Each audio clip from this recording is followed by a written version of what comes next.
Wa'il, come on up.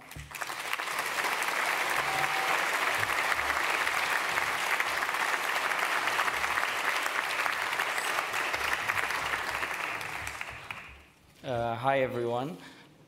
Before I start, I would actually ask all of you for a moment of silence for everyone who lost their lives in the past few weeks in every part of the Arab world defending the rights to have a free and democratic state.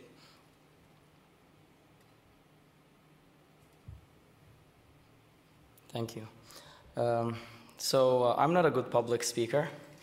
I know how to tweet and write Facebook messages, but I'm not good with public speaking. So I hope you don't focus too much on the way I will speak. And the second surprise is that I have not prepared anything for this. I never thought of what would I say, and I believe that it's better to just speak out your mind than to prepare anything. First of all, I think one thing I was thinking about myself coming here, that I'm kind of overrated. I think I'm in a position where I don't deserve to be in that position, because this was not about me. And despite the fact that the media likes to make it about one person or create a hero, this revolution, there was not a single hero. There was not the hero. There was everyone in Egypt was a hero. Everyone have actually contributed to this. And the fact is, I did not call for the protests. It was actually angry comments on the Facebook page that called for the protests. After Tunisia happened, a lot of the Egyptians were very mad and felt very competitive. They were like, if that happened in Tunisia, why can't it be happening in Egypt? You have to call for a protest.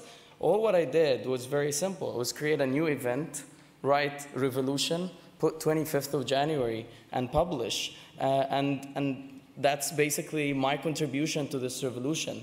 And of course, writing and convincing people that we've got to go to the streets.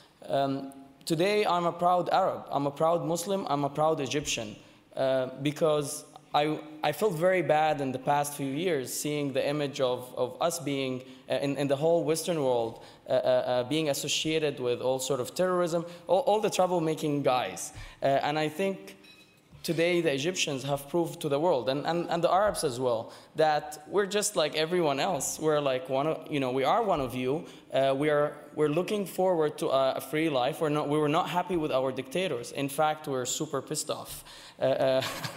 And we just didn't know what to do, because we're living in a country where if you dare to speak, you're going to go to jail. And if you dare to say no, you'll find thousands of bad things that will happen to you.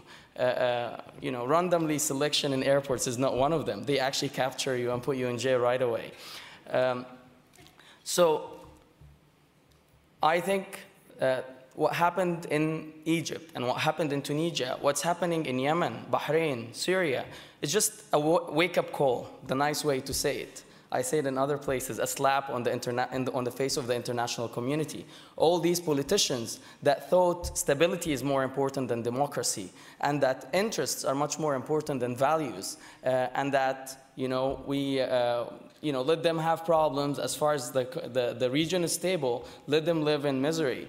That kind of wake-up call, I hope all of us will get that message. Today, I think that if individuals can actually do big things for their countries using social networks and communicating with the public right away without any media outlets or brokers in the middle, I think celebrities have a bigger goal in this world now. They have a bigger responsibility. I think you guys can actually help change the world. And it all started, it was within me, I would say 1 year ago, that I'm going to change Egypt. And my wife, she was very supportive, but we always had these debates of my time being invested on doing this. I used to sleep 3 hours a day, and my wife keeps asking me, what are you doing? Even when I go to the cinema with her, I have my phone down there, and I was always writing comments on the page. So she asked me, what are you doing? You're not going to change the world, wake up. And I always believed that I can actually help. If every one of us starts from a belief that big things can happen out of what they are doing, big things will happen. And thanks, of course, to technology, to the companies the ones like the one I work for, and Facebook and Twitter, access to people became much easier. Yeah, 1 minute remaining. So I just want to close my remarks with 2 messages. One I wrote after I came out of jail. We were telling the Egyptian government, we're going to win because we don't understand your politics. We're going to win because we have a dream. And that dream is genuine. It's coming from our heart.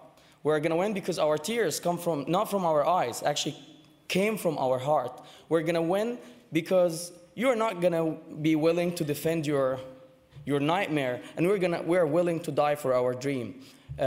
The Egyptians, the Tunisians, and the rest of the people in the Arab world are proving today that the power of the people are much stronger than the people in power. Thanks, everyone.